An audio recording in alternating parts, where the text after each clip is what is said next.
তো সকালে রান্না বসিয়ে দিলাম। এখানে আলু সিদ্ধ ডিম সিদ্ধ ভাত বসিয়ে দিয়েছি, এই যে। আর এখানে কড়াইয়ে পটল ভাজা বসিয়েছি। পটল ভাজাটা হয়ে গেছে, নামিয়ে নিলাম। আর এদিকে চিংড়ি মাছটা ভেজে নিচ্ছি।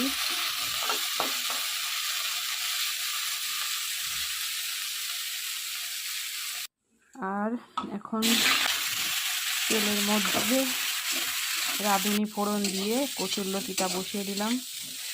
কচুরলতি দিয়ে চিংড়িটা করব। তো দেখো আমার কচুরলতিটা হয়ে গেল। তো এই হচ্ছে আমাদের